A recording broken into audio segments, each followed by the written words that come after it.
25 de agosto de 1944. Cuartel general de la Wehrmacht, Prusia Oriental. El general Alfred Jodl hojeaba los informes con una mezcla de confianza y frío cálculo. Las matemáticas eran claras. El avance estadounidense, dirigido por Patton, se había extendido más allá de la razón. Más de 600 kilómetros separaban los frentes de sus depósitos en Normandía. Ningún ejército podría mantener esa velocidad durante tanto tiempo. Los alemanes, veteranos de la guerra de movimiento, lo sabían. La gasolina se acabaría antes que las balas. Y luego Patton se detenía. Esa certeza sería aplastada no por un ejército más grande, sino por un sistema que los manuales militares alemanes ni siquiera consideraban factible. El Red Ball Express, una operación logística impulsada por más de 5.900 camiones, atravesaría Francia a un ritmo industrial, ignorando la doctrina, la eficiencia y la prudencia. Era más que transporte. Era un exceso militarizado. El volumen como estrategia. Este documental cuenta la historia de cómo la mayor potencia industrial del planeta desafió las leyes de la guerra con motores y gasolina. Cómo los generales alemanes despreciaban la capacidad logística estadounidense, hasta que se dieron cuenta de que no estaban luchando contra una táctica, sino contra una civilización en movimiento. Calcularon todo, menos el sonido de 6.000 motores cruzando la noche. Pero antes de sumergirnos en los datos, hay una estadística que define esta historia mejor que cualquier discurso. En septiembre de 1944, mientras la Wehrmacht intentaba mover tropas con vagones y trenes dañados, Estados Unidos entregaba 12.500 toneladas de suministros al día con camiones en una línea continua de 700 millas. No fue una táctica, fue una avalancha. Más de 5. 900 vehículos cruzaron Francia como un sistema circulatorio ininterrumpido, impulsando divisiones blindadas que avanzaban más rápido de lo que la doctrina alemana creía que era físicamente posible. Los generales de la Wehrmacht, al escuchar ese sonido constante de los motores por la noche, aún no sabían, pero ya estaban perdiendo. Si valoras historias como esta, basadas en documentos, números y testimonios reales, deja el like y suscríbete. Esto ayuda a que este canal siga revelando las verdades que la guerra industrial ha ocultado durante décadas. La doctrina militar alemana no se basó en la ilusión, sino en décadas de observación y guerra real. Desde las rápidas campañas en Polonia y Francia hasta el brutal estancamiento en las estepas soviéticas, la Wehrmacht había aprendido, a menudo de manera amarga, que el verdadero límite de un ejército no era el número de divisiones, sino la distancia entre sus frentes y sus depósitos de suministros. Una división blindada alemana que avanzaba a toda velocidad consumía un promedio de 150.000 litros de combustible por día. El número asustó incluso a los generales más ambiciosos. Las victoriosas Blitzkriegs de 1940 dependieron no solo de la sorpresa, sino también de los viajes cortos y el uso de la infraestructura ferroviaria francesa intacta. A medida que la guerra se prolongaba hacia el este, la realidad se hizo más clara. Las vías rusas no coincidían con los trenes alemanes y las carreteras, a menudo de tierra, se convirtieron en trampas. Los camiones se descompusieron, los neumáticos se rompieron y el combustible se evaporó antes de llegar. En 1941, la Operación Barbarroja casi colapsó logísticamente antes de que Stalin reaccionara militarmente.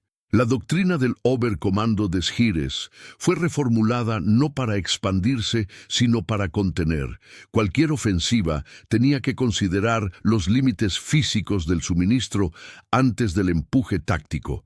Así que en 1944, cuando el tercer ejército de Patton cruzó Francia en solo 30 días, los analistas de la Wehrmacht no se rieron por desprecio, se rieron por incredulidad.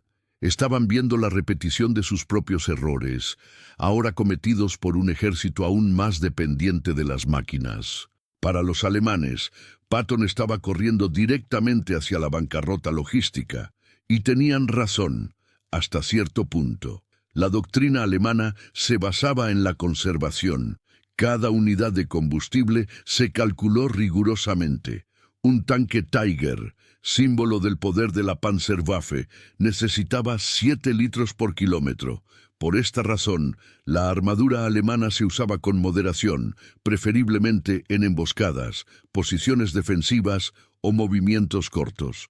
La idea de empujar cientos de tanques y miles de vehículos, cientos de millas, sin un ferrocarril o una retaguardia sólida era, para los alemanes, no solo arriesgada, sino que era un suicidio operativo.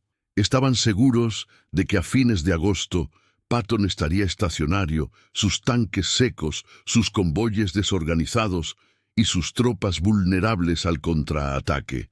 Pero había una variable que los cálculos alemanes no preveían: la escala industrial estadounidense. En 1944, Estados Unidos producía el 60% del petróleo del mundo, el 50% del acero y casi el 70% de los camiones militares utilizados por los aliados. En términos de capacidad logística, era una civilización de un tipo diferente. Lo que los generales alemanes veían como un desperdicio, los planificadores estadounidenses lo llamaban margen operativo. Los alemanes formaron convoyes con 40 camiones, los estadounidenses con 400. La producción anual de camiones estadounidenses superó las 600. 0 unidades, más que todos los vehículos militares de la Alemania nazi combinados. Si esto te sorprendió, escribe en los comentarios: la logística gana. Los estrategas del alto mando todavía insistían en que el avance estadounidense colapsaría por la simple lógica de la distancia. El 20 de agosto de 1944, una proyección firmada por el general Siegfried Westphal, jefe de operaciones del Grupo de Ejércitos B, estipulaba que Patton tendría un máximo de 48 horas antes de la parálisis. Los cálculos fueron correctos.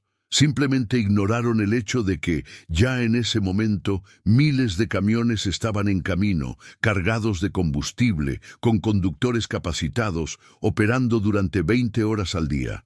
Lo que la doctrina alemana llamaba exceso operativo se estaba aplicando en tiempo real como arma estratégica. El Red Bull Express aún no era conocido por los alemanes, pero ya se sentía. En algunos puntos de la retaguardia, las patrullas de reconocimiento informaron columnas de camiones visibles a simple vista durante más de 20 kilómetros, algo nunca visto en toda la guerra. Los manuales militares de la Wehrmacht nunca habían previsto una línea de suministro continua por carretera, con los faros encendidos y sin disciplina de dispersión. Para los doctrinarios alemanes, esto no era una guerra, fue una imprudencia. Y sin embargo, funcionó. La sorpresa vino no solo de la abundancia, sino de la audacia con la que se aplicó. Los estadounidenses parecían no temer un ataque aéreo, una emboscada o una avería mecánica. Asumían los fracasos y, en lugar de evitarlos, los absorbían con redundancia. La lógica era clara. Si el 30% de los vehículos fallan, usa un 40% más. Si se destruyen 1000 camiones, envíe 2000. Mientras que los alemanes protegían cada unidad como una joya rara, los estadounidenses aceptaban el desgaste como parte del costo. Era una forma de guerra que Europa no estaba preparada para entender, y los alemanes, entrenados para exprimir al máximo cada gota de combustible, ahora observaban a un enemigo que desperdiciaba galones enteros y aún así ganaba. No había forma de competir con esto a largo plazo. Pero todavía había una pregunta que nadie en Alemania podía responder. ¿Cómo exactamente estaban haciendo esto los estadounidenses? ¿Cómo era posible mantener ese flujo constante sin ferrocarriles, sin tiempo de preparación, en las carreteras destruidas por la retirada alemana? Llegaron los informes, pero la respuesta parecía increíble. Y, como muchos en la guerra aprenderían, la verdad solo parecía imposible hasta que se hace visible. En los próximos días, una nueva serie de observaciones cambiaría para siempre la percepción alemana del enemigo, porque lo que comenzó como una estimación táctica pronto se convertiría en una revolución completa en la ciencia de la guerra. Y los ojos que observarían esto de cerca no solo serían los de los generales, sino también los de los soldados exhaustos, escuchando a los camiones estadounidenses pasar la noche. El tercer ejército de George S. Patton representaba una anomalía táctica que los alemanes no podían explicar. Compuesta por más de 250.000 hombres, 12 divisiones, cientos de tanques Sherman y miles de vehículos a motor, su función inicial era actuar como reserva móvil, esperando el momento ideal para entrar en acción. Pero tan pronto como surgió la brecha en la línea alemana después del avance de Normandía, Patton avanzó con una velocidad que violó todas las expectativas doctrinales de la Wehrmacht. En solo 30 días, sus unidades cubrieron más de 400 millas, el equivalente a cruzar toda Francia. Para cualquier ejército mecanizado, este número rayaba en lo absurdo. Para los alemanes era físicamente imposible. Las reglas de la guerra no lo permitían.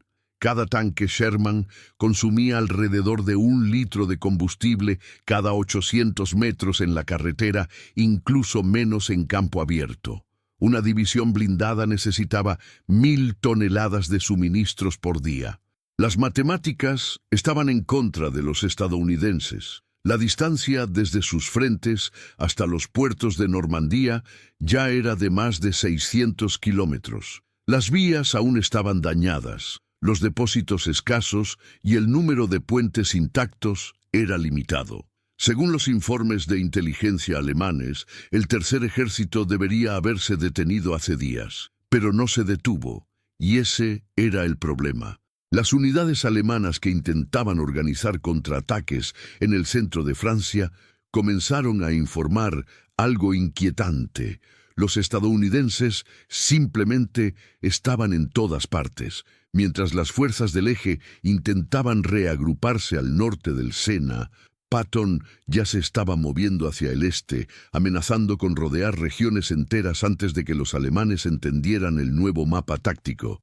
Era como si el enemigo hubiera eliminado los retrasos logísticos, como si la distancia, la mecánica y el combustible hubieran dejado de importar. Pero para los analistas de la Wehrmacht, esta hipótesis era inaceptable. No había guerra sin fricciones. Y, sin embargo, la fricción estadounidense parecía invisible. El general Hans von Funk, comandante de la 46ª División Panzer, escribió en un informe en agosto: «La máquina de guerra estadounidense debe estar bloqueada, pero no solo avanza, sino que se acelera». En un esfuerzo por comprender el acertijo, los alemanes recurrieron a sus propios cálculos logísticos. El modelo de planificación de la Wehrmacht, basado en sus campañas anteriores, indicaba que un avance sostenido de más de 25 millas por día era insostenible. La velocidad óptima para una fuerza mecanizada era de 15 a 20 millas, con pausas constantes para repostar y mantener. El avance de Patton, por el contrario, alcanzó las 60 millas por día en algunas regiones, durante varios días consecutivos. No solo tanques, sino camiones, jeeps, ambulancias, transportes de municiones, piezas de artillería, cocinas móviles. Era una columna viva de acero y caucho, alimentada por un sistema de suministro que nadie podía identificar. Desde el punto de vista alemán, esto no fue un bombardeo. La guerra relámpago fue una táctica con un principio y un final, un golpe rápido que se derrumbó cuando se agotaron los suministros. Lo que hizo Patton fue diferente. Era una marcha continua, sin descanso, sin pausa. Los soldados alemanes no encontraron puntos de defensa estáticos, encontraron columnas móviles, flancos que surgieron donde no había carreteras, tanques suministrados mucho más allá de lo que la geografía permitía. Detrás de escena del Estado Mayor alemán, la preocupación crecía. Si Patton realmente estaba a punto de detenerse por falta de combustible, entonces el momento de contraatacar era ahora. Pero pasó el tiempo y siguió avanzando. La pregunta se impuso con más fuerza cada nuevo día. ¿Por qué estos tanques todavía se mueven? En la lógica de la guerra continental, esto no era solo un misterio. Fue una señal de colapso doctrinal. Las fuerzas del eje, entrenadas para reconocer patrones logísticos, no podían predecir los movimientos de un ejército que parecía no depender de líneas fijas. Los convoyes estadounidenses aparecieron sin previo aviso, abasteciendo frentes móviles que parecían brotar del suelo. En una reunión celebrada en Chartres, los oficiales de la Luftwaffe discutieron la posibilidad de sabotaje o uso de suministros capturados. Otros sugirieron que los estadounidenses estaban en sus últimos días de movilidad. Pero un general presente terminó la discusión con una breve frase. Deben haber creado algo nuevo. La frase, casi sin pretensiones, tocó el corazón del problema. El Red Ball Express todavía era invisible a los ojos alemanes, pero su presencia ya se estaba sintiendo, no como una fuerza armada, sino como una ausencia de debilidad. La doctrina de la escasez, la base de todo el pensamiento militar alemán desde 1914, estaba a punto de ser desmentida por una avalancha de caucho, acero y gasolina. Y los ojos que siguieron la ruta de Patton no solo vieron tanques, vieron el presagio de una nueva forma de guerra, porque a la mañana siguiente, en una carretera rural a las afueras de Le Mans, una patrulla alemana observó algo que no estaba en ningún manual de combate. Una columna ininterrumpida de camiones estadounidenses corriendo con los faros encendidos a plena luz del día, en una carretera improvisada, alimentando lo imposible. Y fue solo el comienzo. La idea surgió no como una estrategia, sino como desesperación. A finales de agosto de 1944, los mapas del alto mando aliado mostraban un avance sorprendente. El tercer ejército de Patton había tomado París, amenazando con llegar al Rin antes de lo previsto. Pero detrás de esa rápida línea de ataque, los depósitos estaban vacíos. El ritmo del avance superó la capacidad de los puertos recién liberados para descargar suministros, y los ferrocarriles franceses todavía estaban bajo los escombros del bombardeo aliado. En reuniones internas, los oficiales del cuerpo de intendencia, el brazo logístico del ejército de los Estados Unidos, dibujaron gráficos que parecían una sentencia de muerte. El consumo de combustible y municiones se duplicaba cada 3 días, mientras que la entrega real disminuía. La ecuación era clara. Si nada cambiaba, el tercer ejército se detendría en menos de una semana. Fue entonces cuando, en una habitación improvisada en Normandía, surgió la propuesta que nadie quería escribir en los manuales: crear una carretera militar exclusiva, operada las 24 horas del día, con camiones circulando en un solo sentido, sin paradas, sin pausas, sin retorno. El camino no seguiría las convenciones civiles, no habría tráfico normal, reglas de tiempo o seguridad tradicional, solo movimiento. A esta nueva línea de vida se le dio un nombre que sonaba más a una línea de tren que a un avión militar: Red Ball Express. El origen del nombre proviene de los sistemas ferroviarios estadounidenses, donde la bola roja señalaba la carga de máxima prioridad. Ahora, ese código indicaría la operación vial más grande en la historia de la guerra. El plan requería convertir las carreteras francesas en corredores exclusivos. Los camiones transportarían suministros desde los depósitos avanzados en Saint-Lô hasta los centros de distribución temporales en Chartres y Dreux. Cada 20 millas, los puntos de apoyo proporcionarían combustible, alimentos y mantenimiento. El objetivo: Correr día y noche sin interrupción, con un relevo de conductores y mecánicos trabajando bajo semáforos en rojo para no atraer aviones enemigos. El número de vehículos involucrados fue una afrenta a la lógica táctica. 5. 958 camiones, operando simultáneamente, organizados en convoyes que van de 50 a 300 unidades. Cada camión, en promedio, transportaba alrededor de 4 toneladas de combustible, municiones, raciones o repuestos. En 48 horas, la operación transportó más de 10.000 toneladas de material, el doble de lo planeado inicialmente. El concepto fue revolucionario no por su sofisticación, sino por su simple brutalidad. La doctrina europea enseñaba economía y precisión. Red Bull Express respondió con redundancia y exceso.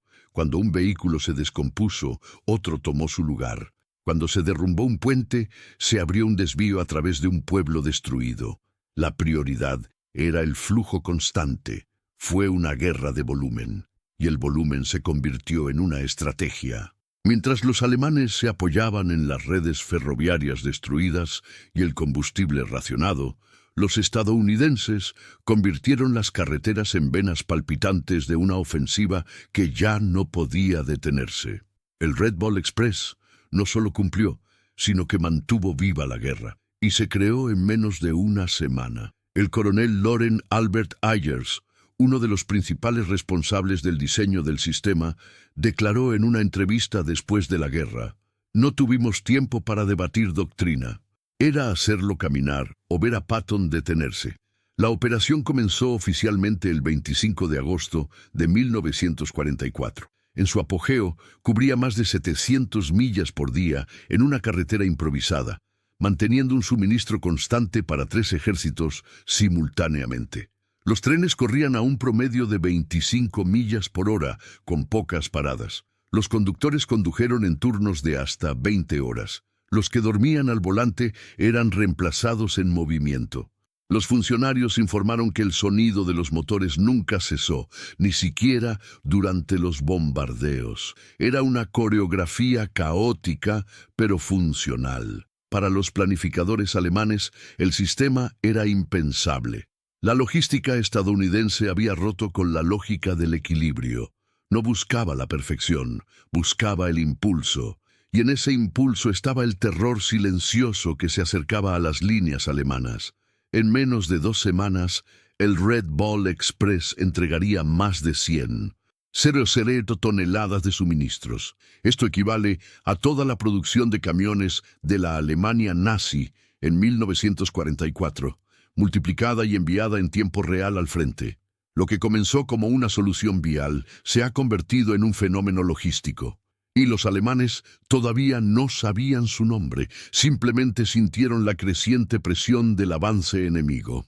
Lo que parecía imposible se hizo visible con cada nuevo informe interceptado, con cada nueva división estadounidense que apareció de la nada, abastecida, armada y lista para continuar.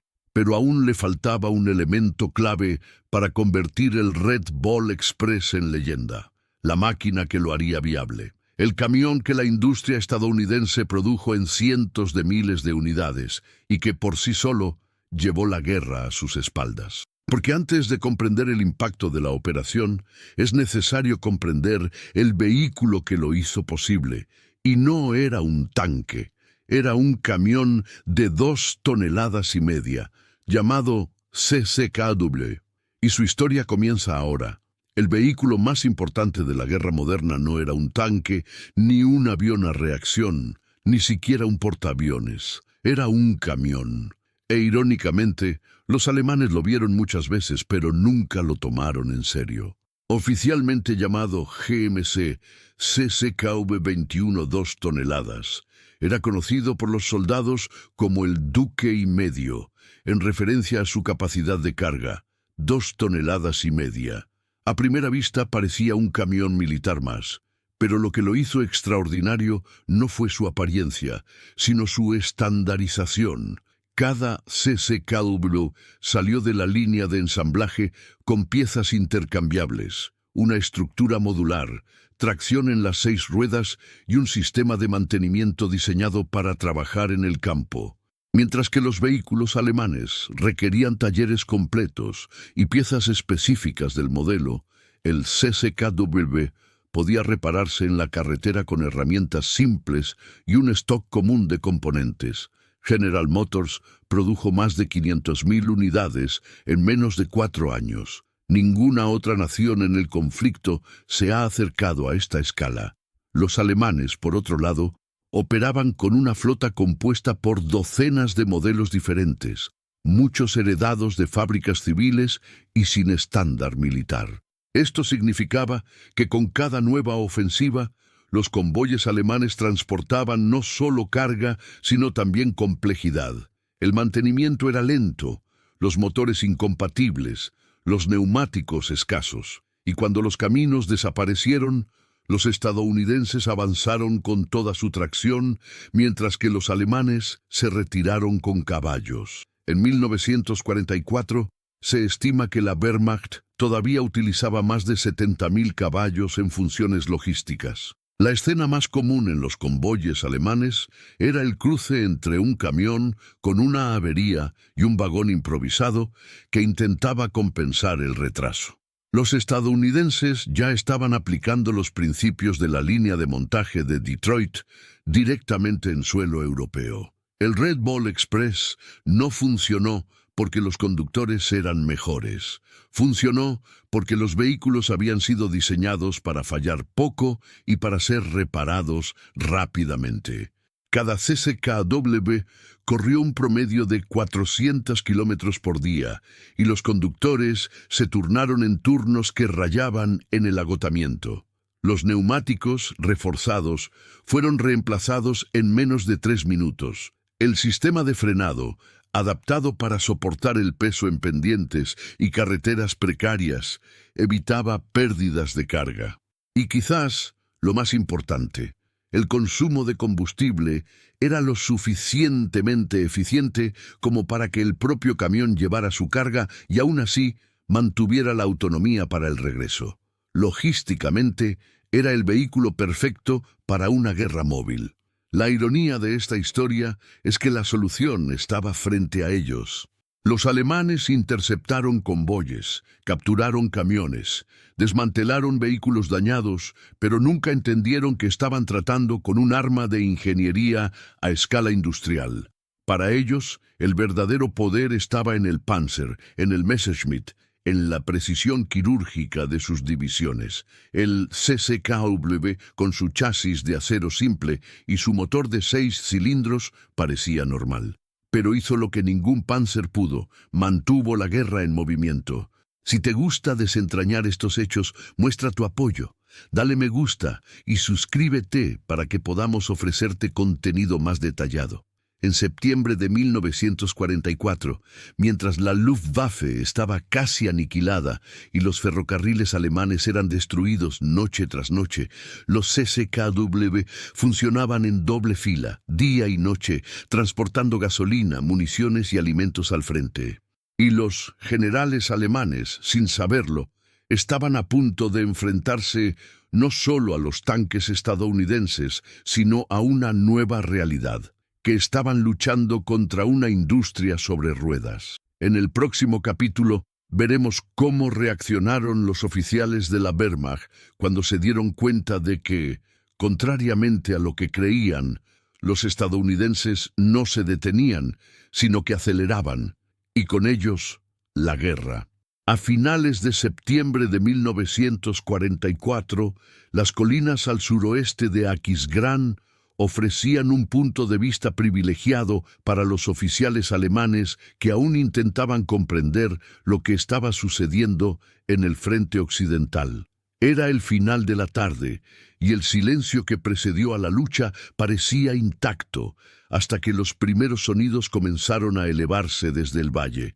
No fueron explosiones, eran motores, graves, constantes, de ritmo, un estruendo metálico que no cesaba, como si el suelo estuviera siendo perforado por ruedas. A través de binoculares, los observadores de la Wehrmacht vieron algo inaudito.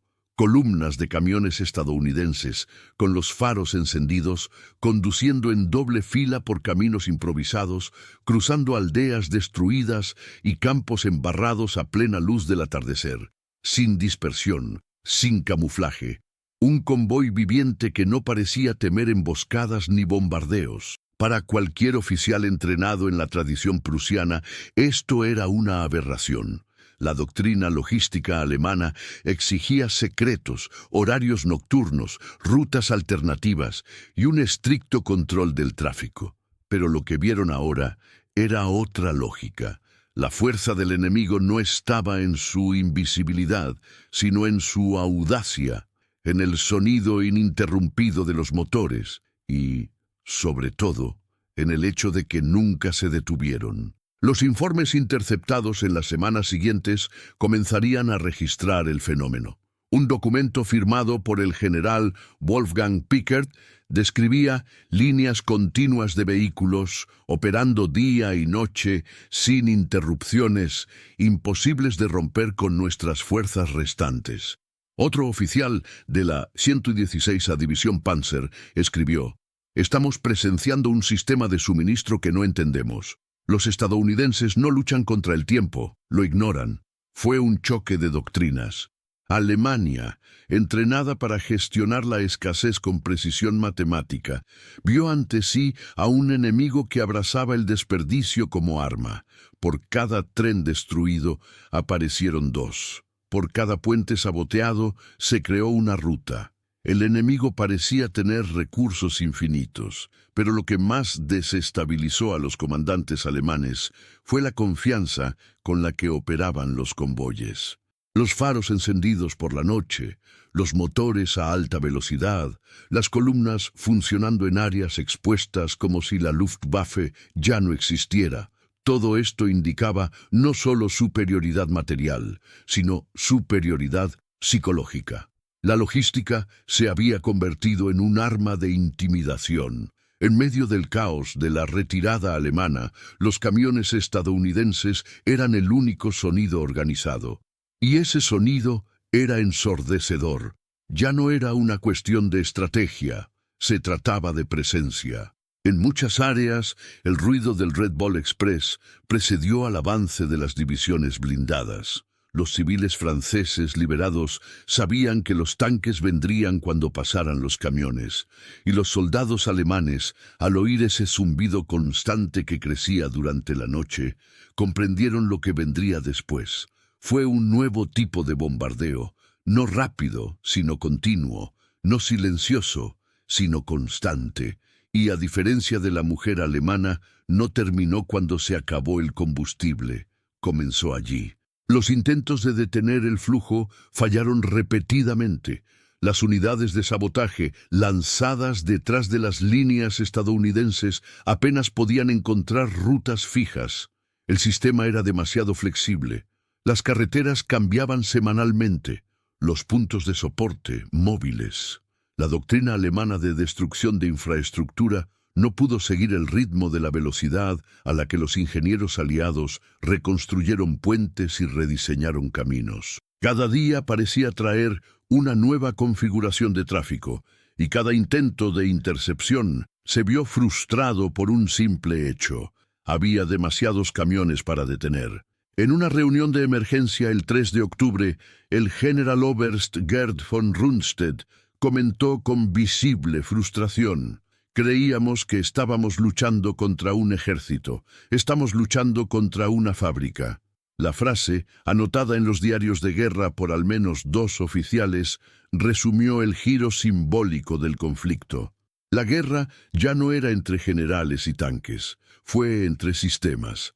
Alemania todavía estaba tratando de contener al enemigo con tácticas del siglo anterior, mientras que Estados Unidos movilizó la lógica de la industria moderna, aplicada a la marcha militar. Las decisiones en el campo de batalla estaban siendo moldeadas por hojas de cálculo de producción en Michigan, por líneas de ensamblaje en St. Louis y por diagramas logísticos en bases inglesas.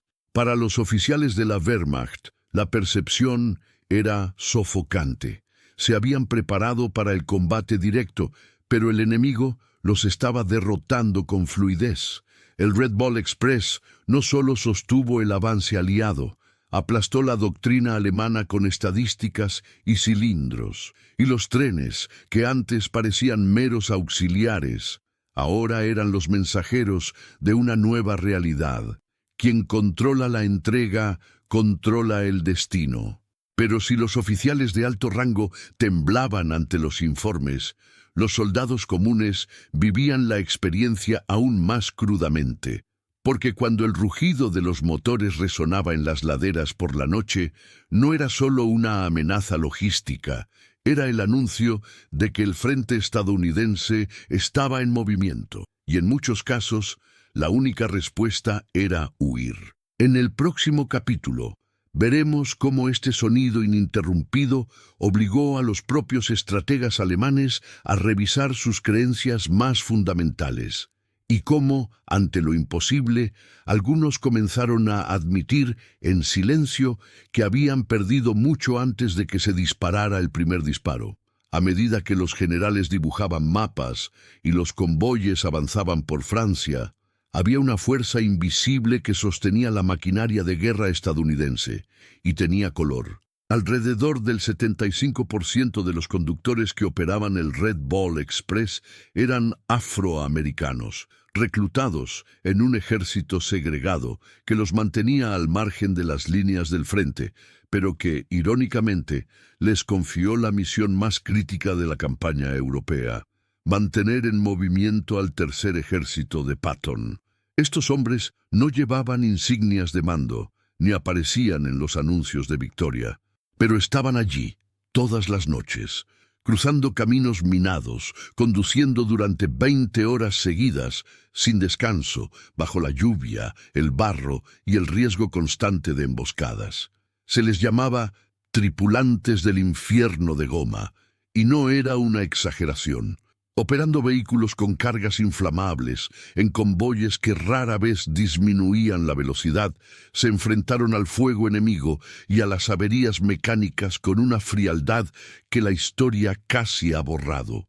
Uno de los casos más emblemáticos fue el del soldado Harry Reynolds, conductor del batallón de transporte 509, quien condujo durante 11 kilómetros con su motor en llamas para entregar un cargamento de morfina destinado a un hospital de campaña que esperaba con decenas de heridos. Perdió el conocimiento poco después de estacionar, salvó vidas y nadie lo condecoró, porque oficialmente los afroamericanos estaban allí para servir, no para liderar, pero lideraron con el ejemplo. La ironía de la historia es brutal. Un país que negaba los derechos civiles a millones de sus ciudadanos negros estaba, en ese momento, apoyando su mayor operación militar sobre sus hombros. Mientras la bandera estadounidense ondeaba en Europa, impulsada por camiones y coraje, los hombres detrás del volante sabían que cuando regresaran a casa enfrentarían segregación, trabajos negados y trenes separados. Pero allí, en el camino, eran insustituibles. Conducían por instinto, dormían en los bancos, improvisaban reparaciones bajo bombardeos. Eran soldados sin gloria, pero con una misión. El ejército segregaba sus unidades, imponía cuarteles separados y evitaba mezclar blancos y negros en puestos de mando. Aún así, los trenes fluyeron, los camiones avanzaban, la guerra continuaba, y el ruido de los motores, que aterrorizaba a los alemanes, fue hecho por manos que Estados Unidos aún se negaba a reconocer. En muchos momentos, la segregación se rompió por la urgencia misma de la guerra. Los oficiales blancos pidieron refuerzos y los convoyes negros respondieron. Los hospitales improvisados hicieron espacio para todos. El frente, a diferencia de la retaguardia, no permitía la ideología, solo la eficiencia. Y pocos fueron más eficientes que los batallones afroamericanos del Red Ball Express. Con cada día que pasaba, más oficiales registraban en sus diarios la admiración contenida por la disciplina, el coraje y la resistencia de estos soldados. Pero los informes oficiales dijeron poco, y los archivos de prensa casi los ignoraron. El ruido de los motores también cubría el silencio de la injusticia. Aún así, continuaron, no por medallas, sino por deber, porque sabían que si los camiones se detenían, el frente moriría. Y este sentido de responsabilidad transformó a los hombres discriminados en pilares de victoria. Eran el engranaje invisible de la máquina estadounidense, y lo sabían. Un conductor del batallón 514 escribió en una carta: «Si fallamos, Patton se detiene, y si Patton se detiene, todo se rompe». En esa simple oración había una rara y verdadera conciencia estratégica. La guerra dependía de ellos. La logística era el corazón de la ofensiva y eran los latidos. A cada paso, en cada puente improvisado, en cada escalada bajo fuego, reafirmaron una verdad que los generales no dijeron: no se puede ganar una guerra sin todos los hombres, blancos y negros. El Red Ball Express, incluso sin querer, se convirtió en el primer campo de batalla donde el racismo estadounidense encontró su contradicción operativa, porque por primera vez a gran escala la eficiencia militar necesitaba igualdad, incluso si era silenciosa, incluso temporal. La máquina estadounidense era poderosa, pero los que lo movieron fueron hombres que, hasta entonces, solo conocían el asiento trasero y ahora estaban detrás del volante. En el próximo capítulo revelaremos cómo el comando aliado comenzó a comprender el verdadero poder que tenía en sus manos y cómo, en medio del caos logístico, surgieron los primeros intentos de institucionalizar lo que hasta entonces había sido improvisación. Porque mantener un ejército en movimiento es una cosa. Transformar esta marcha en doctrina, otra muy distinta. Los alemanes veían la logística como ajedrez de precisión. Cada pieza con una función definida, cada ruta calculada, cada carga planificada para obtener la máxima eficiencia. Cuando algo salía mal, el sistema se bloqueaba porque estaba diseñado para funcionar perfectamente. Los estadounidenses, por otro lado, cuando vieron que se instalaba el caos, no retrocedieron, avanzaron con él. El funcionamiento del Red Ball Express, detrás de la apariencia de organización, era un organismo vivo, hecho de improvisación, adaptación y decisiones de campo. ¿Se descompusieron los camiones? Los equipos de mantenimiento canibalizaron otros vehículos al costado de la carretera. ¿Faltaba un eje? Se utilizó madera reforzada. ¿Explotaron los motores? Algunos fueron reemplazados en menos de 45 minutos bajo lona, en puntos de apoyo instalados en viejos graneros franceses. Las rutas cambiaban semanalmente, a veces diariamente. No había un libro de jugadas definitivo, había una doctrina basada en la realidad, seguir fluyendo, y si eso significaba adelantar trenes, rodear cráteres o crear desvíos cruzando bosques, que así sea. El sistema no funcionó a pesar del caos, funcionó gracias a él. Alemania, al observar este movimiento, interpretó como desorden lo que en realidad era flexibilidad. Era la primera vez que veían a un ejército moderno abandonar el ideal de la precisión a cambio de la fuerza bruta de la escala. En 1944, los estadounidenses producían un promedio de 21.000 camiones por mes. Alemania, menos de 2.000. La diferencia fue tan grande que el concepto mismo de logística cambió. Cuando algo se rompía, los alemanes lo arreglaban.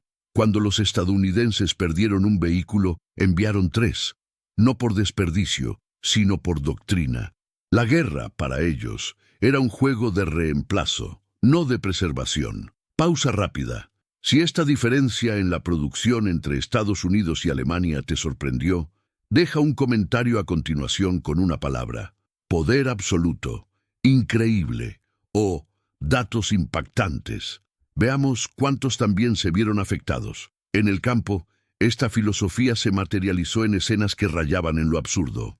Los camiones continuaron su viaje con radiadores pinchados, tanques de combustible parcheados con soldadura de campo y frenos inoperativos compensados por conductores experimentados. Muchos condujeron por instinto, sin mapas, simplemente siguiendo las huellas de los neumáticos en el barro. Algunos trenes colapsaron por agotamiento, pero fueron reemplazados por otros incluso antes del amanecer. Era un sistema construido para fallar y seguir adelante. Los funcionarios estadounidenses sabían que ocurrirían colisiones, que habría pérdidas por accidentes, errores de ruta y fatiga. Pero todo esto se predijo en las estadísticas. La doctrina de eficiencia alemana requería un 90% de precisión para operar. La doctrina americana del exceso aceptaba el 60% porque multiplicaba la balanza por 10. Fue una ingeniería de redundancia. En términos técnicos, fue la aplicación militar del concepto de a prueba de fallas. Si falla, ya hay un sustituto en movimiento. La logística estadounidense dejó de ser un apoyo y se convirtió en un frente de batalla. Y los alemanes, al tratar de atacar este sistema, se encontraron luchando contra un enemigo que no podía ser rodeado. No había un centro de mando fijo. El flujo vino de todas partes. Los convoyes podían salir de 5 puntos diferentes, con rutas paralelas, escoltas alternas, señales de reconocimiento improvisadas con banderas, linternas o señales sonoras. Era como tratar de detener un río con las manos. Incluso las estadísticas internas de los aliados registraron que hasta el 10% de los camiones se perdieron por semana debido a colisiones, abandonos o fallas mecánicas. Y sin embargo, las toneladas entregadas crecieron. Esto se debe a que la respuesta a cada pérdida no fue un ajuste, sino un reemplazo a escala. La guerra del Tercer Reich fue una guerra de precisión. La de los Estados Unidos, una guerra de producción, y los resultados estaban comenzando a pesar. Con cada día que pasaba, más unidades alemanas informaban del mismo patrón. El enemigo avanza incluso cuando parece estar colapsando, porque puede colapsar y seguir avanzando. En un informe capturado cerca de Metz, un oficial alemán lo describió de esta manera. No tienen una línea de suministro, son la línea de suministro. En el próximo capítulo revelaremos cómo los propios comandantes estadounidenses comenzaron a darse cuenta del efecto psicológico que causó esta avalancha logística y cómo se usaría deliberadamente como arma de guerra, no solo de apoyo, sino de desorden moral. En la oscuridad de las noches francesas de septiembre de 1944, no fueron las sirenas ni los destellos de los bombardeos lo que mantuvo despiertos a los soldados alemanes. Era el sonido grave, insistente e interminable de los motores estadounidenses. El rugido de los vagones del Red Ball Express atravesó el silencio como una marcha metálica, con paso y sin cambios. Sin pausas, sin retiradas, sin vacilaciones. Para muchos combatientes de la Wehrmacht no era solo un ruido, era una advertencia. Todas las mañanas los convoyes aparecían como fantasmas de hierro, atravesando pueblos en ruinas, iluminando carreteras con faros prohibidos, indiferentes al concepto de apagón. Y este ruido constante, que alguna vez pareció una afrenta operativa, se convirtió en un instrumento de guerra psicológica. Los soldados, atrincherados, informaron haber escuchado los motores durante toda la noche, como si el enemigo siempre estuviera llegando, incluso cuando el frente aún estaba lejos. La sensación de asedio era auditiva, un sonido que no cesaba, que no disminuía. La simple repetición, el flujo interminable de vehículos, creó una nueva percepción en las tropas alemanas, que estaban luchando contra algo más grande que un ejército. Estaban luchando contra todo un país, en movimiento, y no hubo pausa para la reorganización ni ventanas para respirar. Cuando el sonido desapareció en la distancia, pronto reapareció en la otra dirección. Era como si los estadounidenses no solo avanzaran, sino que rodeaban. La propaganda oficial del Reich trató de explicar la ofensiva aliada en términos tradicionales: superioridad numérica, apoyo aéreo, exceso de tanques Sherman. Pero lo que los soldados vieron, o más bien escucharon, fue otra cosa. Escucharon el motor de la derrota. En muchas unidades alemanas, especialmente en las más aisladas, el sonido de los camiones reemplazó a la información de inteligencia. Si había un rugido del motor, el avance era seguro. Si el ruido aumentaba, la posición no duraría 2 días. Ya no era una cuestión de resistencia táctica, era cálculo.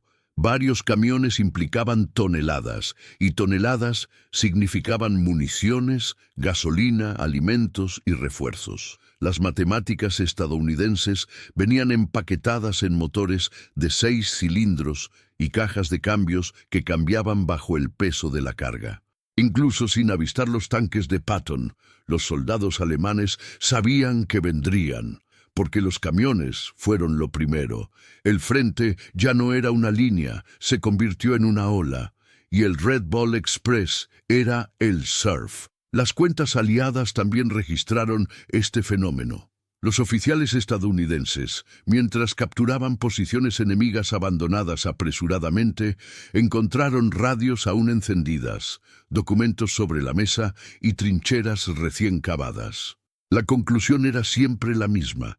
El enemigo había huido antes de la batalla, había huido al sonido, no por cobardía, sino por anticipación, porque sabían que una vez que fueran abastecidos, el ejército de Patton no se detendría, y si llegaban los camiones, vendrían los demás. Ya no había ninguna ilusión de interrupción. Un soldado del 95º Regimiento Panzer, interrogado después de la rendición, lo resumió así: hemos luchado contra tanques antes, pero nunca luchamos contra camiones. Cuando llegaron, sabíamos que era demasiado tarde. Este colapso moral no fue planeado, pero se notó. El mando aliado, al notar el impacto psicológico del ruido constante, comenzó a alentarlo. Los convoyes se mantuvieron deliberadamente cerca de las líneas enemigas, incluso cuando la urgencia logística era menor. Era como una banda sonora de intimidación. El Red Ball Express convirtió la logística en presencia, y presencia en el miedo. La guerra moderna, hasta ahora dominada por explosiones y silencio táctico, ahora ganó una tercera capa: el sonido de la continuidad. Porque al final, lo que rompió la moral alemana no fue el estruendo de un bombardeo. Era el ruido sordo y obstinado de un camión que nunca se detenía. En el próximo capítulo veremos cómo el comando de la Wehrmacht intentó, demasiado tarde, crear respuestas logísticas a la altura, y por qué esas respuestas llegaron cuando la guerra ya estaba perdida en las carreteras. Alemania entró en la Segunda Guerra Mundial armada con doctrina precisa, refinada, casi científica. Un ejército que calculaba las distancias máximas de avance por galón de combustible, que entrenaba a sus oficiales para pensar en la logística como una extensión de las tácticas, que veía el campo de batalla como un tablero donde cada pieza se mueve solo si se puede sostener. Esta mentalidad funcionó brillantemente en los primeros años de la guerra. La Blitzkrieg no se trataba solo de velocidad, era sincronía. Pero esta ingeniería de guerra basada en la eficiencia absoluta tenía un punto ciego. No permitía un fracaso a gran escala. Cada ruptura requería una corrección precisa, y cada pieza fuera de lugar retrasaba el montaje. Estados Unidos, por otro lado, llegó al conflicto con una visión diferente: menos elegancia, más fuerza, menos dependencia de planes inflexibles, más apuesta por la escala. La doctrina estadounidense de la guerra, aunque criticada por muchos como desorganizada, tenía algo que la hacía imparable: la producción en masa. La victoria no se dibujaba con cuadrados en las academias militares. Fue moldeado con acero, soldadura y tapetes industriales. Mientras Alemania perfeccionaba sus Panzers con ingeniería de élite, Estados Unidos fabricaba miles de tanques medianos, confiando en que la cantidad compensaría cualquier déficit. Y valió la pena. El Red Ball Express es el pináculo de esa filosofía, una operación que ignora los refinamientos en nombre de la redundancia. Los alemanes no entendían cómo los convoyes aliados podían operar con tantos errores y seguir funcionando. Camiones rotos, rutas congestionadas, accidentes constantes, pérdida de combustible.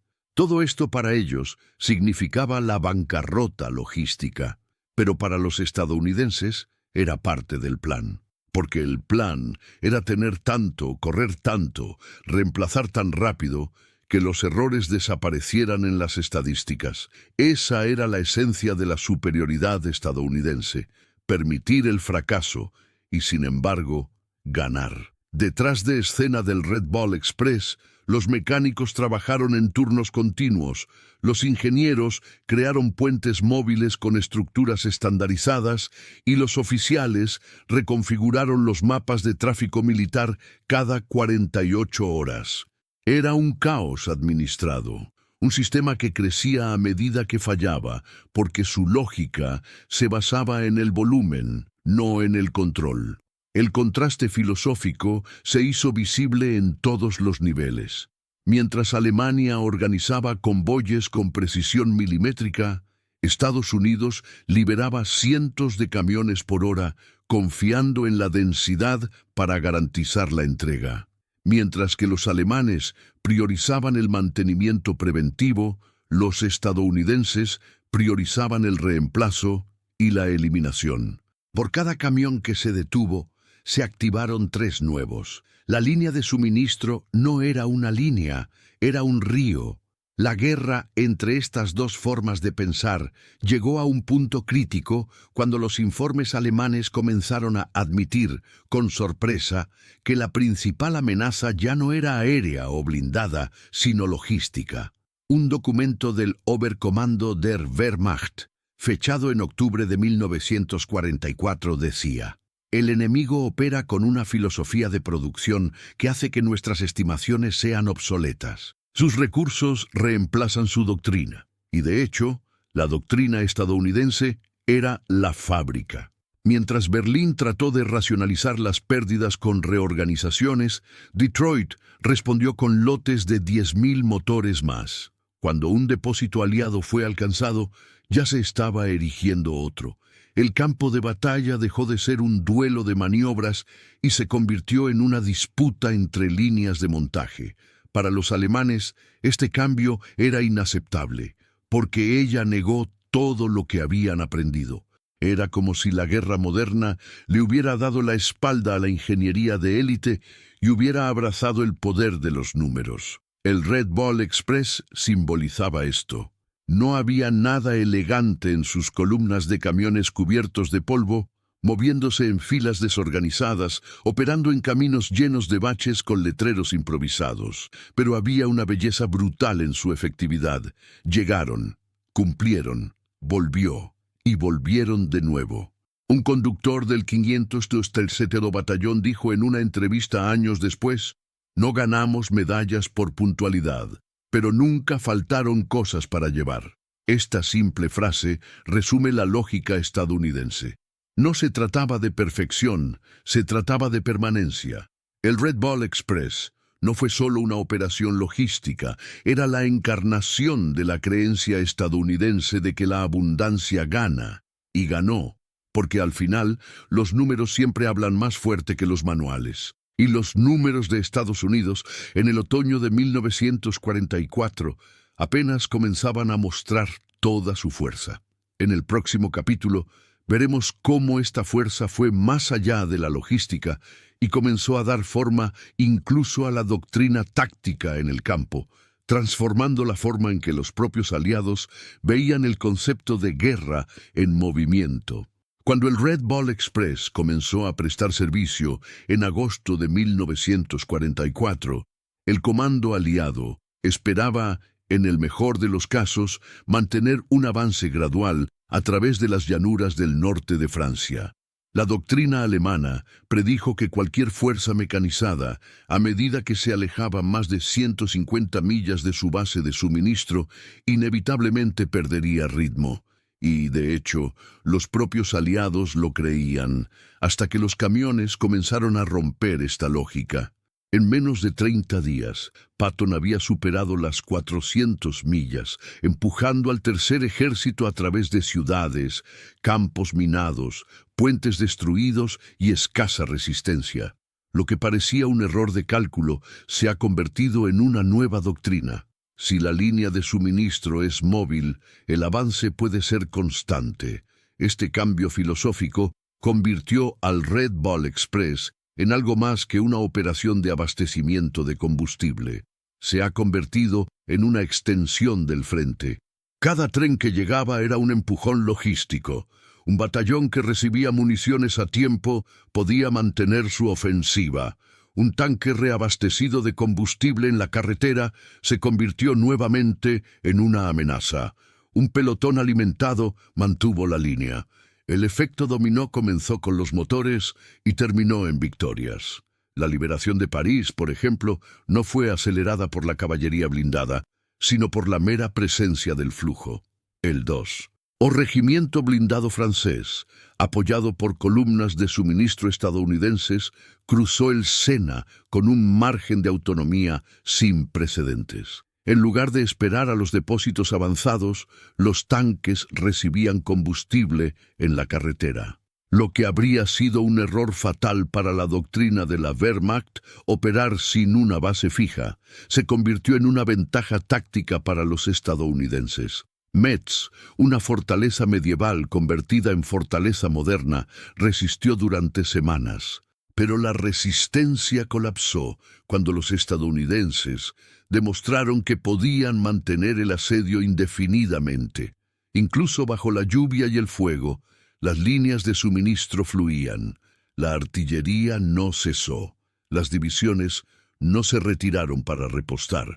Avanzaron y fueron reabastecidas en marcha. Fue un nuevo tipo de bombardeo, no velocidad concentrada en unos pocos días, como lo había hecho Alemania en 1940, sino presión continua, alimentada por volumen. Un movimiento sostenido por la profundidad de la retaguardia, no por la audacia de las vanguardias. Los alemanes estaban presenciando esta transformación sin precedentes.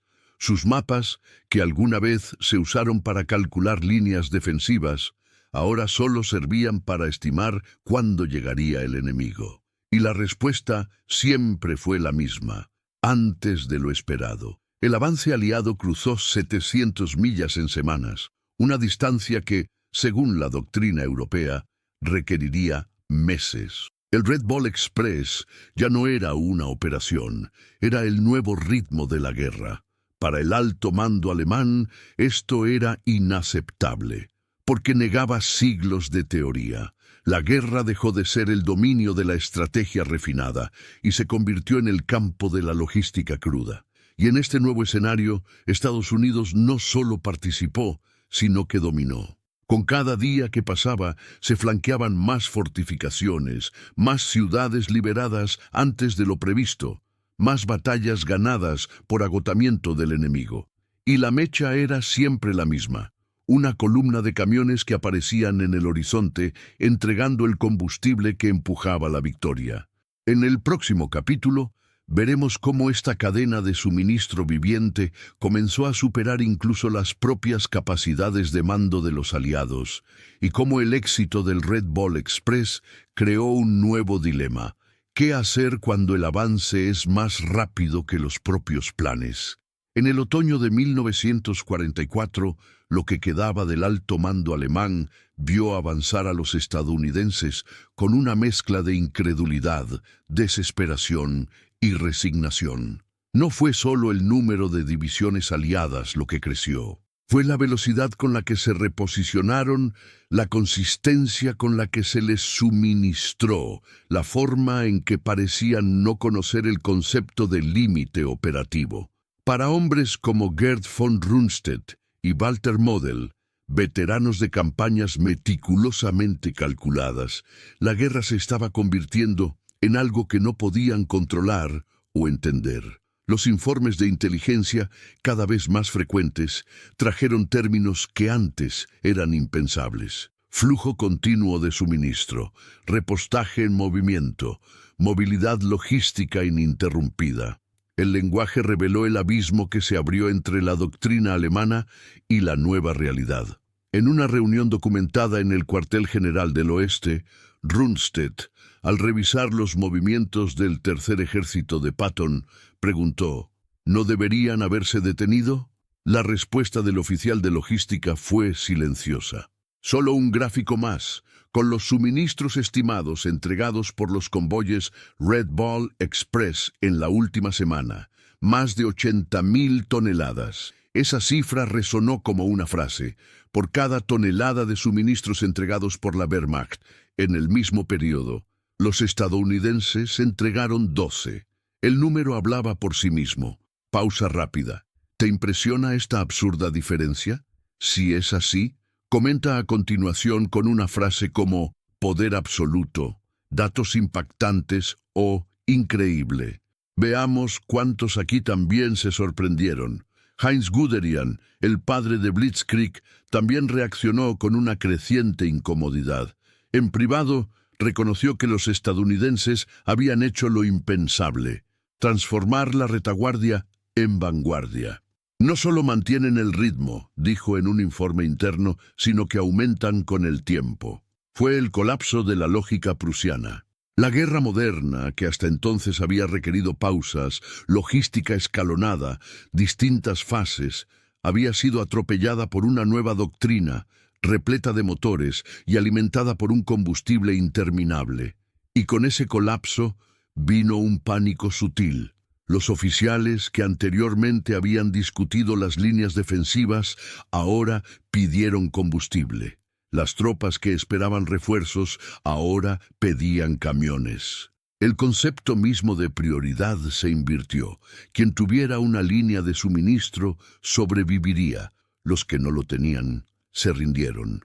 La Wehrmacht estaba acostumbrada a enfrentarse frontalmente con tanques, infantería y aviación, pero no sabía qué hacer con las columnas de camiones. ¿Cómo detener algo que no tiene un punto fijo? ¿Cómo interceptar un sistema que opera las 24 horas del día en carreteras alternas, con redundancia de rutas, vehículos y recursos humanos? No hubo respuesta. Y en este vacío táctico surgió la conclusión más dura. No se enfrentaban a una sola fuerza militar, se enfrentaban a una civilización. En sus notas de septiembre de 1944, el mariscal Walter Model, un hombre conocido por su frialdad y capacidad para contener las crisis, registró la frase que muchos evitaron decir en voz alta: nos enfrentamos a una civilización superior. No fue un cumplido, era un hecho. Alemania, incluso con su tradición militar, su disciplina, su ingeniería, no podía seguir el ritmo de una sociedad que había transformado la logística en cultura. Estados Unidos no solo produjo a gran escala, organizó, distribuyó, movió y reconstituyó fuerzas con una fluidez sin precedentes. Fue una guerra impulsada por la producción, y la producción en ese momento era estadounidense. La moral del mando alemán comenzó a desmoronarse desde dentro, porque sus cálculos eran correctos, pero sus instalaciones estaban muertas, y el enemigo, contrariamente a lo que creían, ya no necesitaba una línea defensiva ni una pausa estratégica, solo necesitaba seguir moviendo sus camiones. En el próximo capítulo veremos cómo esta superioridad logística no solo alimentó la ofensiva, sino que comenzó a transformar incluso los propios campos de batalla, creando frentes móviles donde la geografía dejó de ser un obstáculo y se convirtió en una variable más en la línea de tiempo para la victoria. Las carreteras de Francia en 1944 no estaban diseñadas para sostener el convoy militar más grande de la historia. Muchos ni siquiera merecían el nombre. Caminos de tierra, Puentes destruidos, valles cortados por arroyos y curvas cerradas se convirtieron en obstáculos diarios para el Red Ball Express. Pero donde el libro de jugadas pedía un cierre, los estadounidenses vieron una oportunidad. Cuando los mapas decían intransitable, la ingeniería militar respondió con acciones. Y así fue como la guerra se convirtió en un sitio de construcción en movimiento. Los ingenieros de combate, generalmente secundarios en otras campañas, tomaron la delantera. Con palas, troncos, placas de metal y dinamita, crearon pasajes, reconstruyeron puentes, improvisaron pistas de aterrizaje para conectar aviones, todo en cuestión de horas. Las carreteras destruidas por la retirada alemana fueron reemplazadas por caminos paralelos, abiertos con tractores que venían directamente de las reservas industriales estadounidenses. A los camiones atascados en el barro se les dieron cabrestantes en serie, operando como una línea de ensamblaje mecánico en suelo húmedo. Cuando un convoy fue interrumpido por cráteres de bombardeo, un grupo de reparación ya estaba en el siguiente vehículo. Ya no se trataba de superar los obstáculos, sino de disolverlos al mismo ritmo. En ciertos tramos, el flujo se mantuvo incluso bajo fuego enemigo, gracias a las rutas de desvío abiertas en los bosques adyacentes o sobre los escombros urbanos. La flexibilidad se ha convertido en doctrina. Si el enemigo esperaba previsibilidad para preparar emboscadas, los estadounidenses se adaptaron constantemente. La logística, hasta entonces vista como una función de retaguardia, ahora dibujaba los contornos del frente de combate. Cada camino abierto era una nueva línea ofensiva. La guerra dejó de ser estática, no por los tanques, sino por las carreteras que nacieron bajo sus orugas. En contraste, el sistema alemán comenzaba a ser víctima de su propia rigidez. Basado en ferrocarriles, dependientes de locomotoras y centros de clasificación, el Reich no pudo reposicionar fuerzas con la misma agilidad. Los puentes ferroviarios destruidos requirieron semanas de reparación. Las líneas interrumpidas, incluso por unos pocos metros, comprometieron todo el suministro regional. No había plan B, y si lo había, no había suficientes locomotoras para impulsarlo. Lo que los generales alemanes vieron en el campo de batalla fue algo que sus manuales no previeron. Los estadounidenses no solo se adaptaron al terreno, sino que lo reconstruyeron. Las aldeas destruidas se convirtieron en almacenes. Los cobertizos agrícolas se convirtieron en talleres móviles. Las intersecciones bombardeadas fueron señalizadas con señales improvisadas y personal militar controlando el flujo como si fuera tráfico urbano. En un episodio grabado en octubre de 1944, los ingenieros de la 1056A Compañía de Ingeniería reconstruyeron un puente de 28 metros en solo 8 horas, bajo una lluvia constante y con bombardeos intermitentes. El tráfico se restableció antes del amanecer. Para la Wehrmacht, acostumbrada a semanas de logística ferroviaria, esto era imposible. Pero lo imposible, ese otoño, ya se había convertido en un hábito. En lugar de esperar las condiciones ideales, los estadounidenses crearon las suyas propias. Era como si cada camión transportara no solo carga, sino la certeza de que el camino por delante existiría, incluso si se construía a la fuerza. Una guerra que debería ser bloqueada por el clima, el alivio y la destrucción se convirtió, en manos de la ingeniería aliada, en una calle de un solo sentido. No había vuelta atrás. Y no hubo pausa. El Red Ball Express no solo siguió moviéndose, sino que creó el camino que recorrió. La mayor ironía para los alemanes fue ver que el poder que consideraban inexperto, desorganizado y dependiente de los recursos actuaba con una autonomía tan constructiva.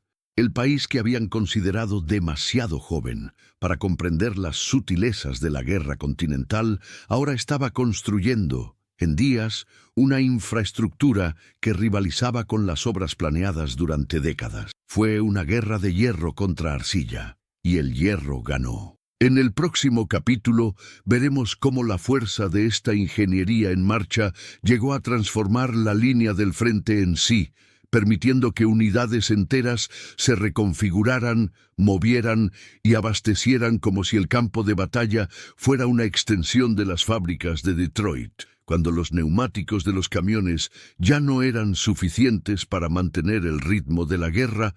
Los cielos se abrieron. A partir de septiembre de 1944, mientras el Red Bull Express seguía rugiendo por los caminos de tierra y los puentes improvisados de Francia, se activó una nueva dimensión logística: el aire. La Fuerza Aérea de los Estados Unidos, que hasta entonces había centrado su fuerza en el bombardeo estratégico, fue parcialmente redirigida a una misión menos visible, pero vital. Los C-47 Skytrains, la columna vertebral del transporte aéreo aliado, comenzaron a despegar de bases en Inglaterra y el campo francés, cargados no con bombas, sino con barriles de combustible, municiones, alimentos, equipos de radio y repuestos. Fue el comienzo de la logística tridimensional. En días nublados o terrenos intransitables, la respuesta vino del cielo. Cada vuelo reemplazó docenas de camiones y redujo el tiempo de entrega en horas para unidades independientes o de rápido movimiento. En ciertos frentes, el suministro aéreo permitió mantener operaciones que, según cualquier doctrina tradicional, ya habrían colapsado. La comparación con los esfuerzos alemanes era inevitable. En 1942, la Luftwaffe había tratado de mantener al Sexto Ejército abastecido en Stalingrado por aire. El resultado fue catastrófico. Solo se entregó el 15% de las necesidades diarias y la operación terminó con el cerco y la aniquilación de más de 250.000 soldados. 2 años más tarde, los estadounidenses no solo sostenían un ejército por aire y tierra, sino que lo aceleraban. Mientras la Luftwaffe disminuía, con aviones sin combustible y pilotos sin reemplazos, Estados Unidos movilizaba cientos de cargueros a la semana. Cada C-47 podía transportar hasta 3,5 toneladas de suministros y aterrizar en pistas de tierra, campos improvisados o incluso carreteras rectas. En un solo día, 550 toneladas podían lanzarse en paracaídas directamente sobre divisiones móviles. La doctrina estadounidense de la redundancia entró en su forma más alta. Si se destruían las carreteras, habría aire. Si el aire estuviera cerrado, estaría el mar. Si el mar estuviera lejos, estarían los rieles. Y si todo lo demás fallara, todavía habría acciones. La logística estadounidense operó como un organismo vivo, con capas superpuestas de resiliencia. Y ahora, esa resiliencia estaba volando, no solo para mantener a las tropas en el campo, sino para expandir el alcance del avance en sí. Las líneas del frente aisladas comenzaron a recibir refuerzos directos desde el aire. Las unidades de tanques podían mantener sus operaciones incluso a 400 kilómetros de la base de suministro más cercana, y cuando los puentes del Rin aún estaban bajo control alemán, los aliados ya estaban trazando rutas aéreas para abastecer el futuro cruce.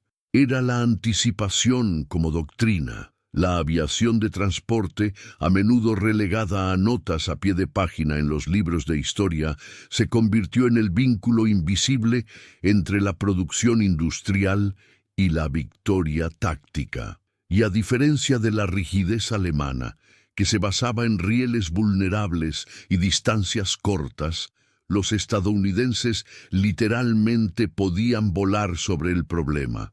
El enemigo, por su parte, observaba con incredulidad. Los informes de campo interceptados describen vuelos regulares de cargueros aliados que cruzan áreas en disputa, operando con una libertad casi impune. La superioridad aérea había dejado de ser solo una ventaja en combate. Ahora era un vector logístico. Un coronel de Panzerlehr escribió: «El enemigo es abastecido por el cielo». Esta frase, aunque corta, resumió el cambio de paradigma. La guerra dejó de ser lineal y se volvió volumétrica, y Estados Unidos estaba en todas direcciones. Para que esto fuera posible, había más que tecnología, había coordinación. Aviones, camiones, trenes, tuberías temporales, todos operados con precisión industrial.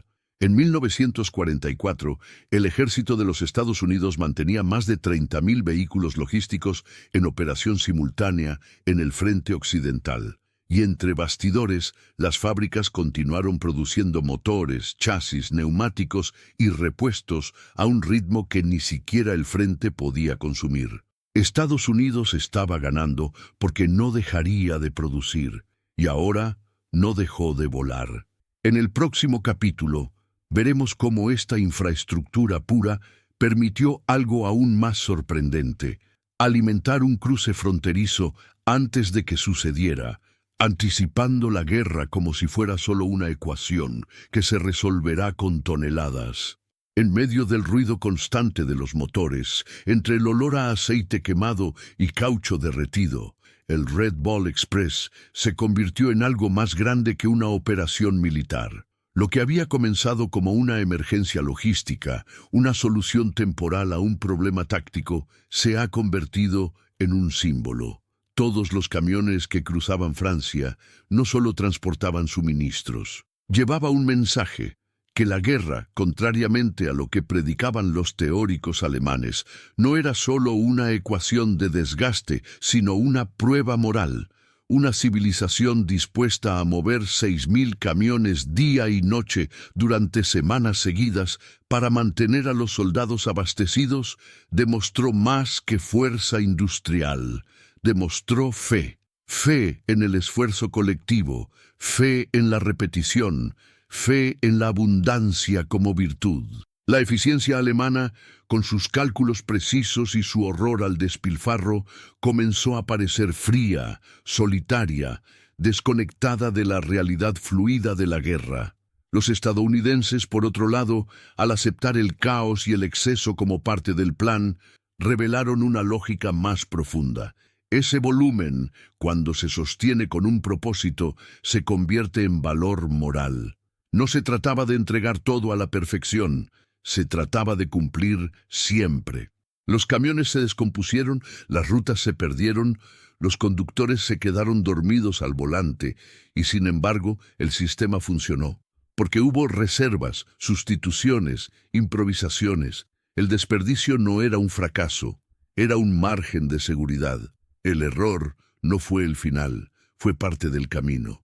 Y al final, esa lógica resultó ser invencible, no por la brillantez de su ingeniería, sino por la persistencia de sus operadores. Con cada reabastecimiento hecho bajo fuego, con cada puente improvisado con escombros, con cada camino reabierto con un tractor agrícola, el Red Ball Express gritó una verdad que los números alemanes no podían contener. La guerra se gana no solo con la razón, sino con la moral, dispuesto a seguir moviéndose, incluso cuando todo dice que es hora de parar. Esta lección no se encuentra en los manuales. Brota del asfalto improvisado, del barro de los caminos rurales, del metal retorcido de los camiones desguazados, y es por eso que hoy, tantas décadas después, el Red Ball Express todavía resuena como una metáfora viviente, no solo del triunfo estadounidense, sino del triunfo de la colectividad sobre el cálculo, del coraje sobre la lógica. La ironía de esta historia es que la solución estuvo frente a ellos todo el tiempo. Más que tanques o tácticas, lo que movió a Patton fue una legión de trabajadores invisibles, poniendo ruedas donde el mundo solo veía paredes. Si te gusta desentrañar estos hechos y valoras la historia contada con profundidad y respeto, disfruta de este video y suscríbete. Esto nos ayuda a mantener viva la memoria de aquellos que movieron la historia sin empuñar nunca un rifle. En el próximo capítulo veremos cómo esta operación, nacida como una improvisación, entró en los libros de doctrina, moldeando para siempre la forma en que las grandes potencias piensan y hacen la guerra.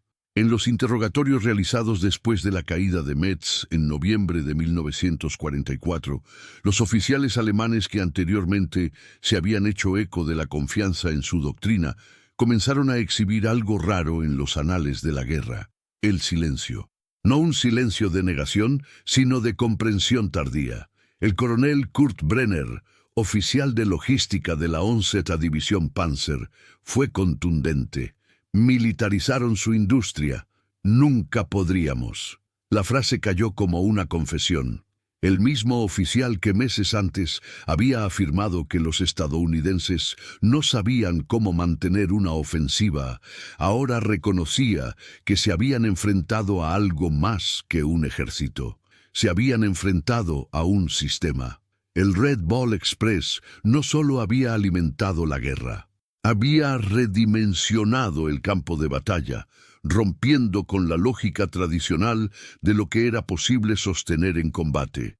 Para los alemanes, cuya doctrina se basaba en la escasez, la precisión y la adaptación táctica, enfrentarse a una máquina alimentada por 6 camiones al día, vuelos constantes de C-47 e ingeniería móvil parecía una paradoja.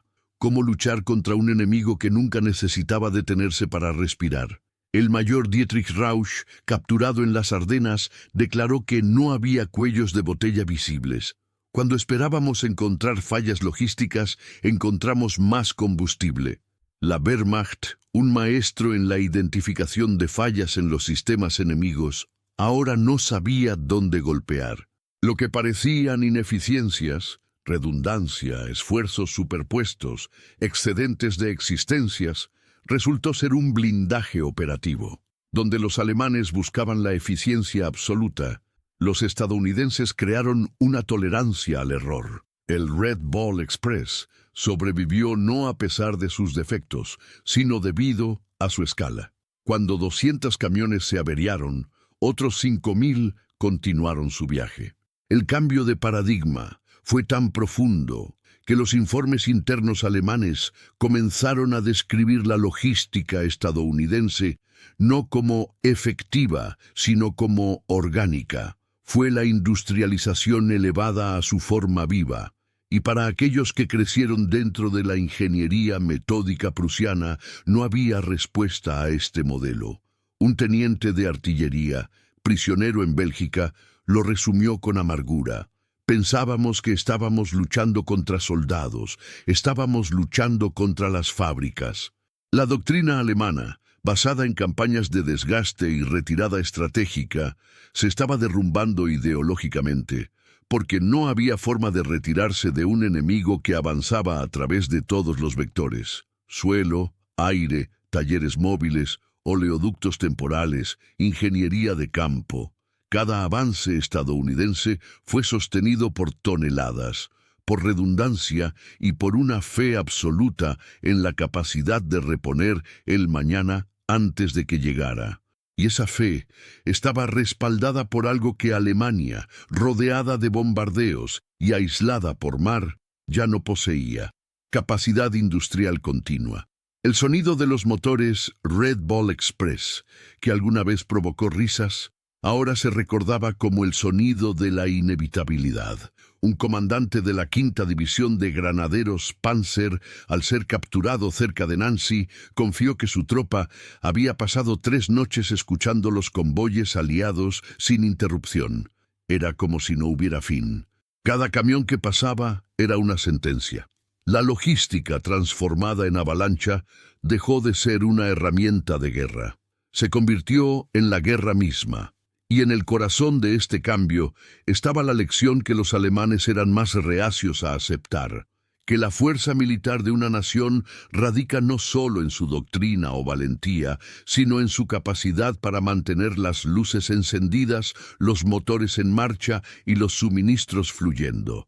La superioridad técnica que tanto habían venerado había sido superada no por el genio de una nueva táctica, sino por la constancia de un engranaje que nunca se detuvo. El Red Ball Express no era solo una carretera, fue un veredicto.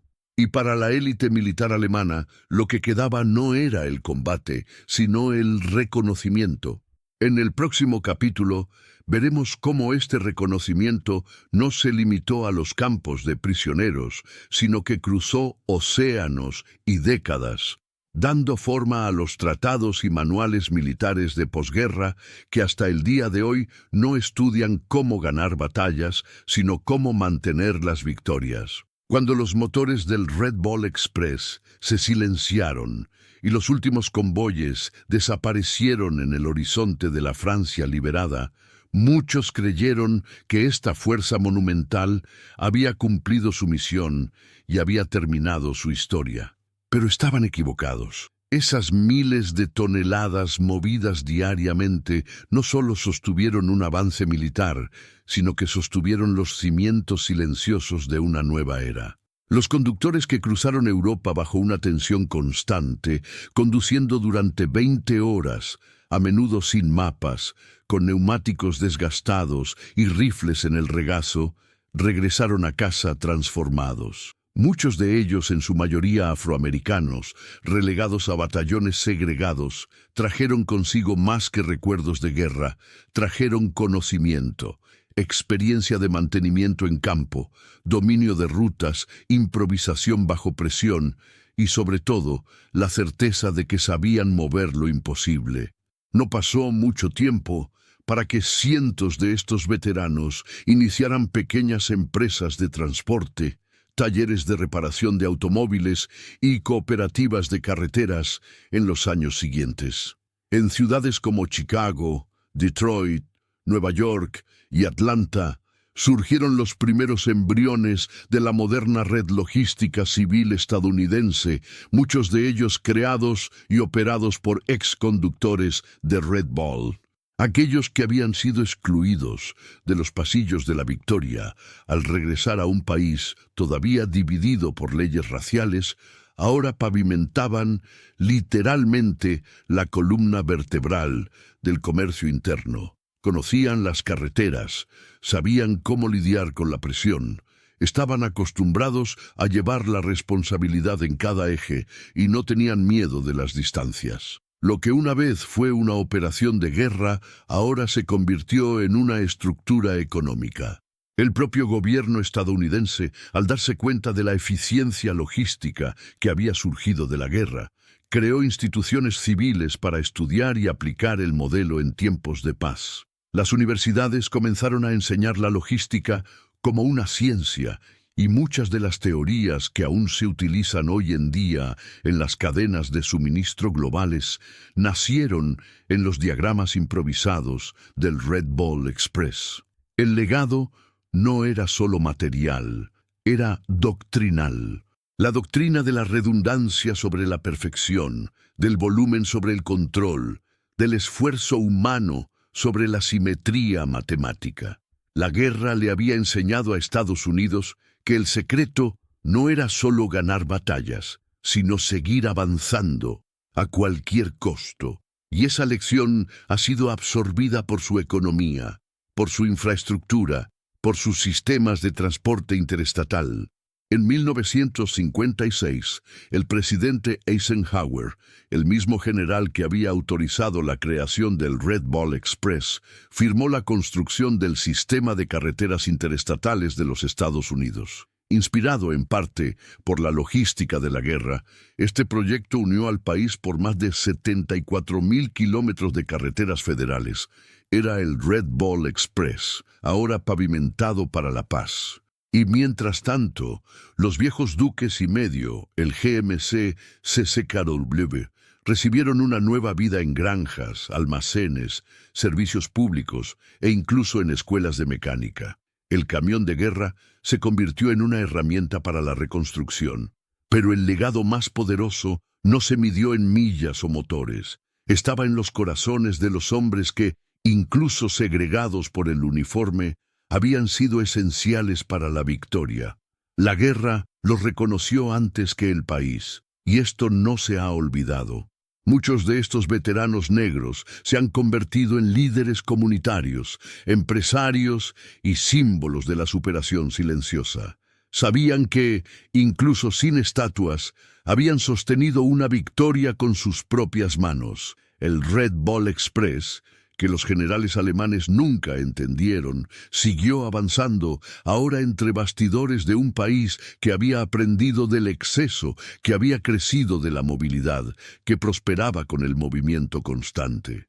En el próximo capítulo veremos cómo esta operación, una vez descartada como una emergencia provisional, se convertiría en un punto de referencia mundial, estudiado por enemigos, aliados y doctrinas futuras como el modelo que ganó la guerra sin disparar un tiro. Durante siglos, el arte de la guerra se narró como un duelo de mentes. Alejandro, César, Napoleón, hombres que, desde lo alto de las colinas, dieron forma a la victoria con talento, estrategia e instinto.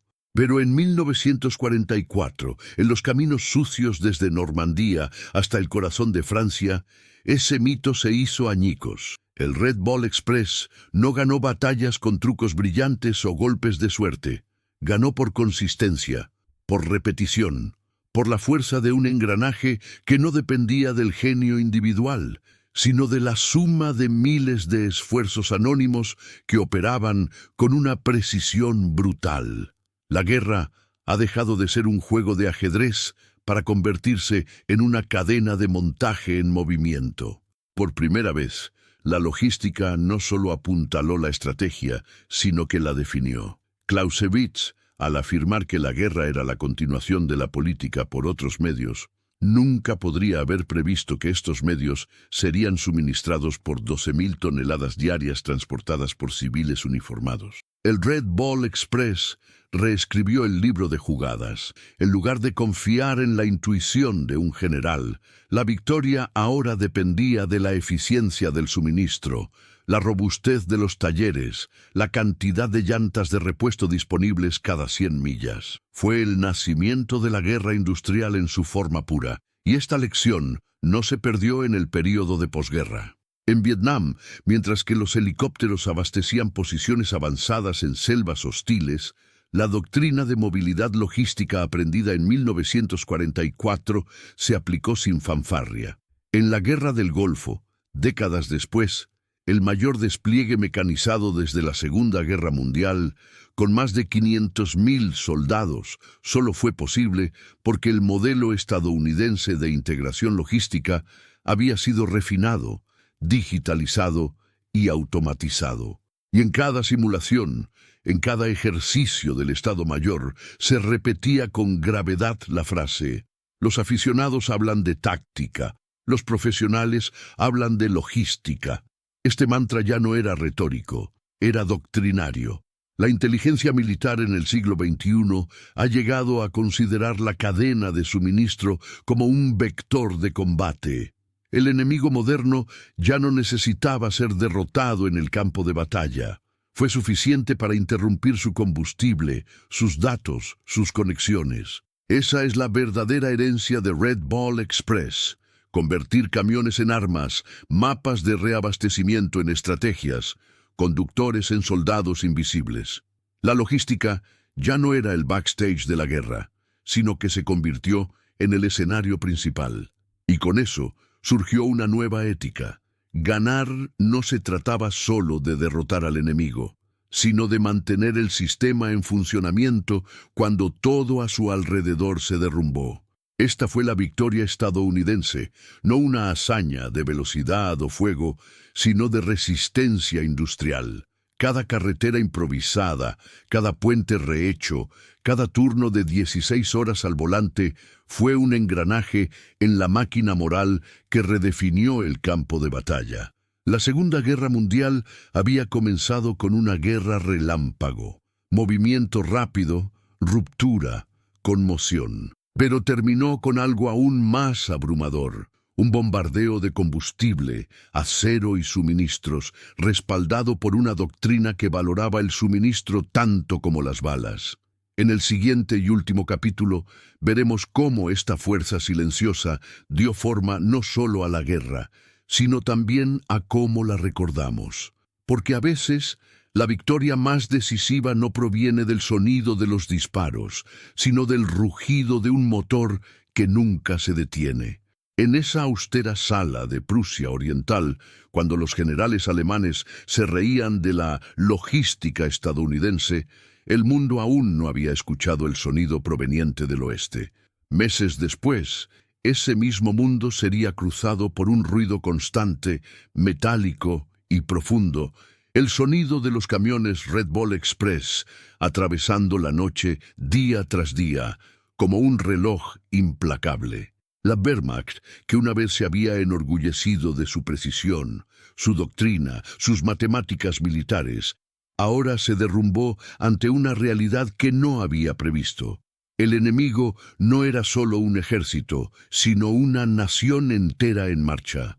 No fueron los tanques Sherman, los aviones Mustang o los rifles Garand los que rompieron el eje de la estrategia alemana, fue el equipo invisible, la línea de suministro viviente que nunca se permitió detenerse. El Red Ball Express ganó por lo que los alemanes despreciaban: exceso, redundancia, volumen y sobre todo fe en el movimiento. La gran lección es clara, despiadada y universal. En la guerra moderna, la logística no acompaña a la estrategia, sino que la determina. El genio táctico, aislado de la oferta, es solo retórica ociosa. Como confesó un oficial alemán frente a sus hombres hambrientos y tanques vacíos, fuimos derrotados por camiones. Si valoras la investigación rigurosa y la revelación de verdades históricas como esta, apoya al canal con tu me gusta y tu suscripción. Esto nos ayuda a mantener el motor de la historia en marcha. Comenta a continuación, ¿cuál fue el hecho más impactante de este viaje? Y toca el timbre, porque en el próximo video revelaremos otro hecho real que cambió el curso del mundo. No te vayas todavía. Escucha la próxima historia real que aparecerá en la pantalla. Recuerde siempre, la logística determina la estrategia. Mira el siguiente video aquí en el canal, con otra historia increíble.